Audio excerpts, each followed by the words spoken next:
Good day, this is Professor Will's CBMD PhD. Today's Friday, October 16, 2020. It is 2:34 and 14 seconds a.m. Eastern Standard Time. And this is a continuation of my microbiological research. So let's hop to it here.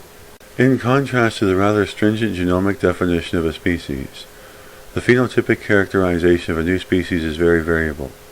The properties to be investigated depend upon those indicated as being specific for the genus and on the set of characters already indicated for discriminating between species described for the genus. Extensive morphological and ultrastructural characterization must be presented, especially for species in novel genera.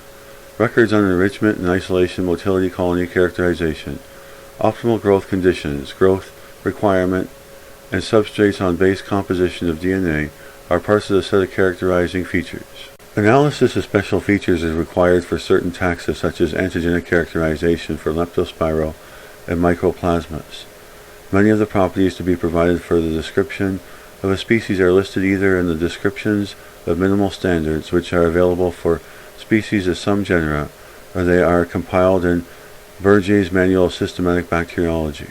Information about the phylogenetic position of a putative new type of strain facilitates the selection of such features and guides a search for taxonomically relevant properties. The definition of a genus given by Cohen in 1968 has not been changed by the input of molecular data. Cohen states that the genus is one of the basic ranks in the hierarchical systems used in biology, and probably the highest rank with any significance in microbiology. In position between family and species, it is best considered as a collection of species with many characters in common.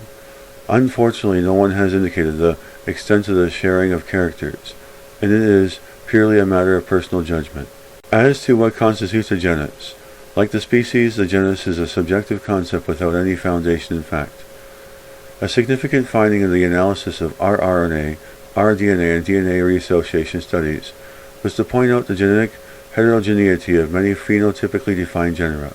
Since genus and species are those ranks for which proper description are needed most urgently, the new results were both confusing and encouraging.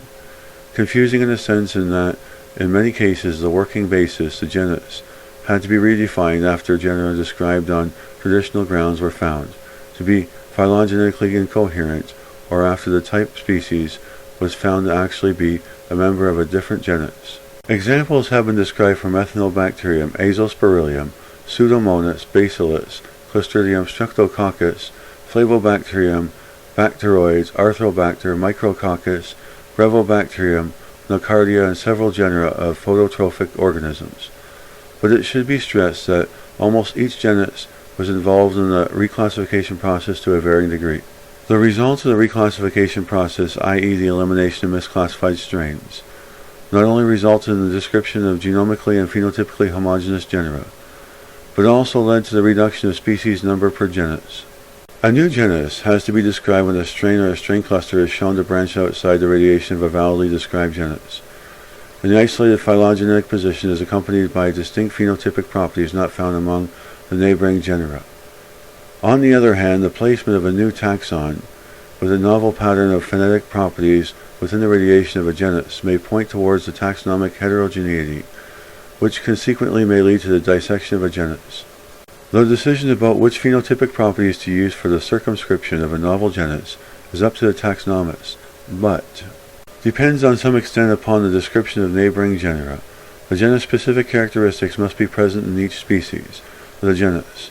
The following is a short list of examples of highly to moderately related genera and their discriminating properties. Chemotaxonomic properties in the order of actinomycetes, for example, a high degree of chemical diversity in the peptidoglycan fatty acids, polar lipids, metacunions, whole cell sugars, or teichoic acids offer superb diversity at the epigenetic level to delineate genera.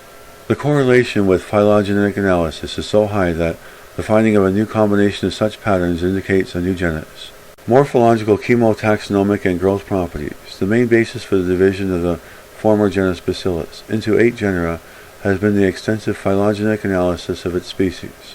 The separation into several genera is based mainly upon the chemical structure of peptidoglycan cell shape, spore shape, anaerobic growth, optimum pH growth, and 10% NaCl, and cellular fatty acids, as compared with You have to know Mycetes genera. The importance of chemotaxonomic properties is low.